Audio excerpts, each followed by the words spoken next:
Thank you guys for coming out today. Just to kind of recap the weekend, start with our players of the week.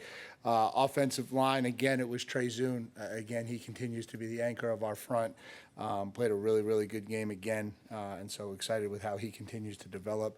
Defensively, we went with Nick Skirton, kind of wreaked havoc, 2 sacks, obviously the strip sack to win us the football game at the end, and so thought he stepped into his own.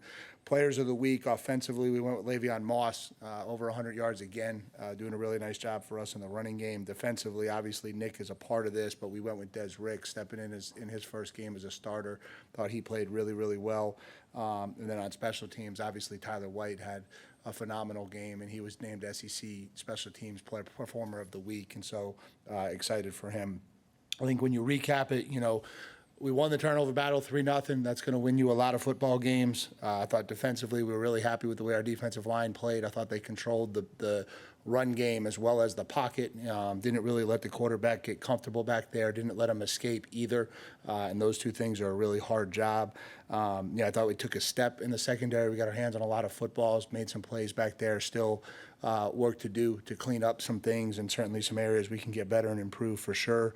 I think offensively, probably most proud of the responses. If you look at the game, we got down 7-0, we responded. We got down 14-7, we responded. We got down 17-14, and it was the next drive that we responded. I think it was what happened in the middle, where we just kind of got into a little bit of a rut and couldn't get out of it. And obviously, we got to take a hard look at ourselves, what we're doing, what we're calling, the best pitch situations we're putting kids in. Again, it comes down to that, focus level to be able to consistently do the things over a long period of time. I think that's still an area we have to get better. I thought we were good in the red zone, getting 2 for 2 on touchdowns. I thought that was really good. Still got to find ways to get a little bit more explosive in the passing game. I thought we finished the day 3 for 3 in the fourth quarter. I thought we put together 3 really big drives in the fourth quarter, which was important, and so that was good. Special teams, I'll own the punt problem. We'll get that caught better and fixed and corrected.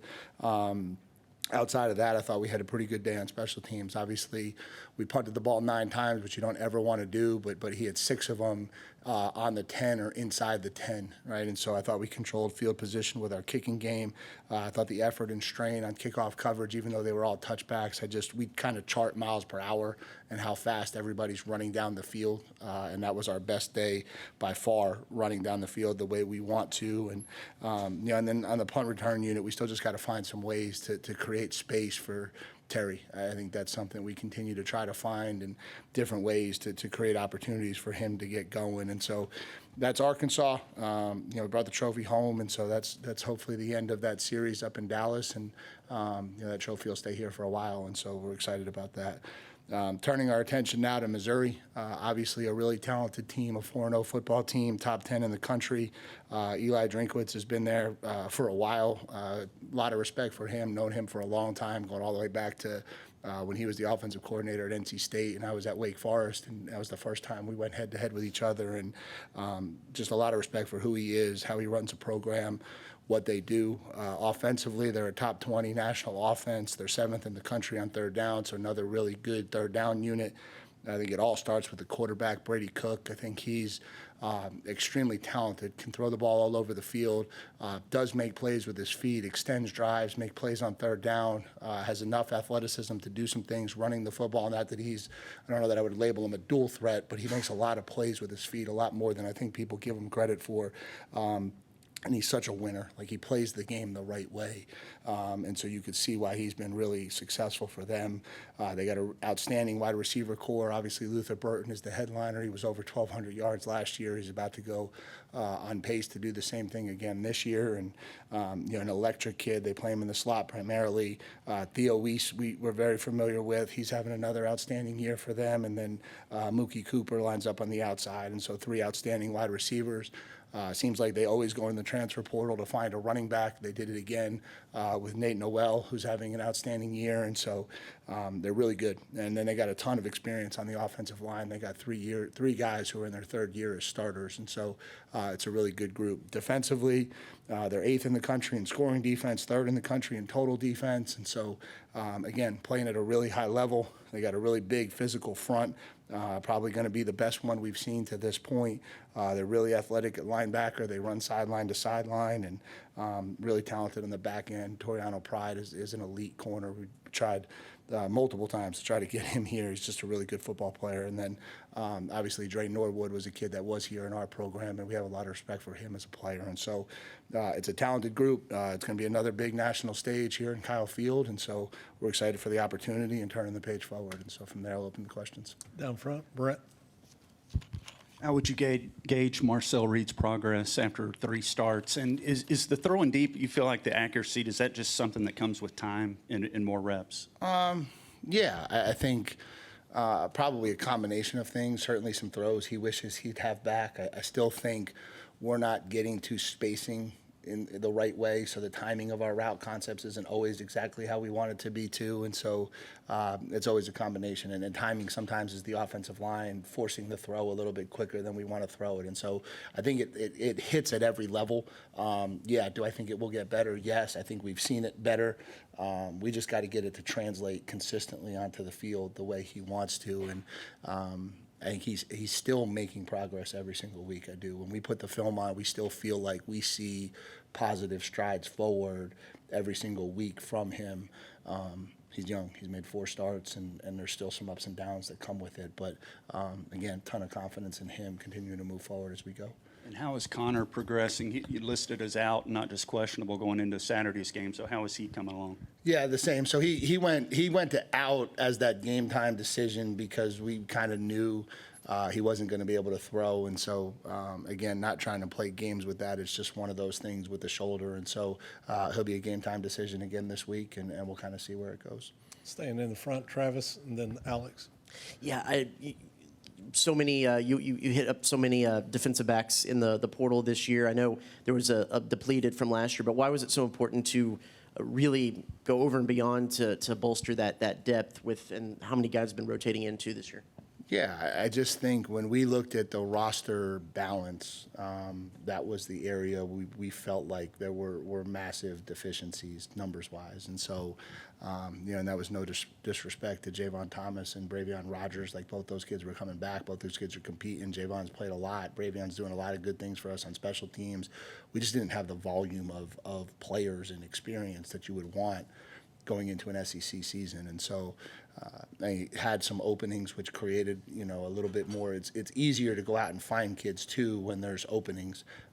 That helps for sure. And so we were able to go out and pull some kids and then find some kids to step in at safety. And we, I think, did a really good job of evaluating the kids that we brought in here. And when you look at the success that Hill's had in the pass rush, and how much is that a hallmark of your kind of defense, and then how much of that is what he's been able to do as well? I think that's a hallmark of you guys reading PFF stats. He blitzed twice, no one blocked him. No, I don't mean to be coy, but he blitzed twice and no one blocked him, and so he got this PFF grade that was awesome. I would like him as a blitzer. He's a really good blitzer. I don't know that I watched the tape though and thought he did a ton rushing the passer. He blitzed twice and they didn't pick him up. To the left, Alex, and then David.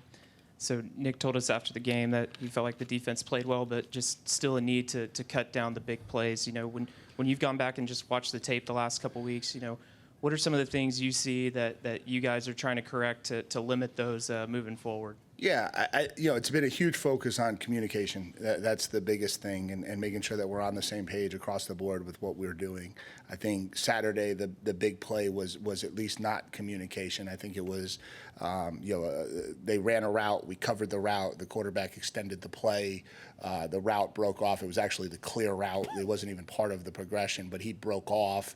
We lost him when he broke, and he got separation on Jay Hill and wound up making a good throw and catch. And so, we don't want those things to happen, but at least we were on the same page with how we were trying to execute the coverage. That's where the consistency, I think, comes from. And so, and again, I still think in the kids' defense, there's still you're still doing it all for, I don't mean to keep coming back to this, but you are. This was no different when I was here in 2018. We gave up way more explosive plays on defense in 2018 than we did on 2019. We made a massive jump forward in 2019. I'm not suggesting we have to wait a whole year to get where we want to go, but sometimes it just takes time to get all of the opportunities in this system to communicate the way you want to. And I think we're getting better. I think we're getting more comfortable. I thought we were much better across the board. Still some areas we got to fix and clean up. Second row on right, David, and then Olin. Mike, can you speak a little bit about red zone scoring this week, 2 for 2 in there in a game that field goals would have maybe tied the game or lost the game, but your ability to put it in with your play calling and execution? Yeah, it's, we talk about only a couple things when it talks about winning football, and when we talk about offensively, it's converting money downs and it's scoring touchdowns in the red zone, and those things are critical. We work 4-point plays, which are third downs inside the red zone every Monday, every Wednesday, every Thursday. And so we put a huge emphasis on that area of the field, trying to make sure we know how to put the ball in the end zone when we get down there. And so, yeah, you don't always get it right, but I think we've been in some big games where we've gotten it right, and it's helped us certainly win games. Staying on the right, Olin. Then to the left. Yeah, Mike, I don't know, maybe you at least partially already answered this, but I was wondering if you could elaborate on some of the things that you've seen that makes you say that, you are making, taking steps forward in the secondary? Yeah, I mean, I think if you look at it, we got more pass breakups. We were made more competitive defensive plays. I think our one-on-one coverage was much tighter and much stickier. There certainly weren't the overt busts that we had in the Florida and Bowling Green game where there were people open. And so I think those things all are signs of progress. I think they still had 270 passing yards. They had a high volume of throws. They had 270 passing yards, so that's still too high. A lot of that's helped by the 75-yarder in the beginning, but it's still too high. It's not. We have to be better than that. But I do think we took positive steps in the right direction. And then are there any things you point to that would say, hey, here's the reason why Noah seems to be breaking out? He's had like 11 catches in the last 2 games and starting to be more productive. Yeah, no, I don't know that there's reasons. I mean, we've got a lot of trust in Noah. We've since the first game, he's a guy that you try to find ways to get the football to. I think we've had some different opportunities to get him the ball in the last few games. We've been able to hit them a little bit more, and I think he, to his credit, continues to just work. I think he's continuing to work. He works really, really hard in practice. He's one of our hardest workers on offense when we go out to the practice field, and that's really good to see. And I think he's continuing to get more and more comfortable in the system, running the routes at the depth and the routes that we want him to run. And so I think it's paying off for him. Third row on the left, Dallas Morning News. Coach, you touched on your experience with Coach Stringwitz. What do you remember about those previous matchups, and then maybe what are some characteristics of offenses that he's led? Yeah, I think they do a really, really good job of attacking you sideline to sideline and then pushing you vertical in the throw game. A lot of different play action concepts. Always quick to go to a trick play at the right time. Does a really good job making sure that those are designed the right way and schemed the right way. And so, he's a really good offensive coach, and they've done a really, really good job for a long time. Second row on the right, Carter. Then we'll go to the back. Mike, how did you see Jaden respond to just giving up that first big play? And then what have you seen from BJ moving and playing some nickel? Yeah, I thought the response was really good, and you need that when you're a secondary player. I think, it's the most lonely position on the field sometimes because every time you get beat, everybody on the planet knows it was you. And so the response was good. I thought he bounced back. I thought he did the things that you would like to see him do, and I think that was good to see. And then I said this in the locker room to the team after the game, like BJ Mays, when things like that happen, you have to stop and point them out. Here's a kid who wanted to be the starting corner, gets nicked up, doesn't go into the opener as the starting corner, doesn't play the amount of reps maybe he wants to play in the first couple of games. We lose Tyreek, and so we go to him and say, hey, here's an opportunity for you. You haven't taken a snap at nickel yet. But we think this is a chance for you to really enhance your role, and he jumps all over it, spends a ton of extra time learning all the things he needs to learn, and I thought the last 2 games, he's been out there on third down, and last game we were able to get him out on first and second down a little bit more too, and so that's been a huge help for us. And Le'Veon Moss, from just a health standpoint, I know you mentioned he was a little nicked up. Is he good to go? Yeah, Yeah, he's good to go. He had a little bit of, he was dealing with a little bit of anxiety, honestly, early on, and working through that, and then he got a bruised shin at some point that we just needed to kind of calm down a little bit, and so he's good to go. Coach, back behind the lights to the left, Morgan. Speaking of Le'Veon, he just hit 1,000 career rushing yards. Just what has led him to be so consistent and effective this season? Yeah, I think he had an unbelievable offseason. You know, I chuckled a lot at some of the things that were written in the offseason regarding him because he's been one of our hardest workers since the day I got here. Hasn't missed a workout. I think he's really changed his body. I think he would tell you he feels much better from a physical stature, strength, stamina standpoint than he ever has. And I think that's allowed him to go out there and practice a lot more consistently. And so that's, tightening down his lines, his angles, his entry points into the run game. And so, those things I think have helped him be more consistent.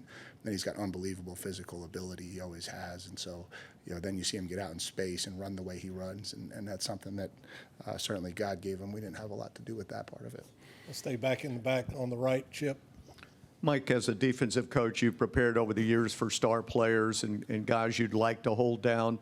What do you do with guys like Burden who can change a game really quickly on Saturday? Yeah, I think each team presents their different challenges, and with this one, it's really challenging because you got an elite runner in the running back room. You've got two other really talented receivers in Theo and Mookie Cooper, and so it creates some challenges. I think that's what allows Burden to be as successful as he is it's not a one-man show, and it's not just, okay, hey, we're going to stop him at all cost and not worry about anybody else on the field. And so, you've got to obviously be aware of him, know where he is, know how you're leveraging him, and making sure that that's got as much help as possible most of the time. But at the end of the day, as special of a player he is, and he's truly special, I mean, he'll be one of the first wide receivers taken in this year's draft.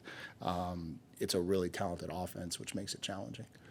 We'll finish up on the front row left, Cease. Last week, you talked about defenses would adjust to Marcel. He had a couple plays with his feet, but maybe not as much as he had the previous two games. Was that because of Arkansas, or are you trying to maybe pass the ball more against what they offered defensively? Probably a little bit more of Arkansas. I think obviously they made a concerted effort to probably ensure that he couldn't get going with his feet, and a slightly different box leverage than maybe we've seen the last couple of weeks, and so there didn't seem to be a lot of different ways to get him going in the run game.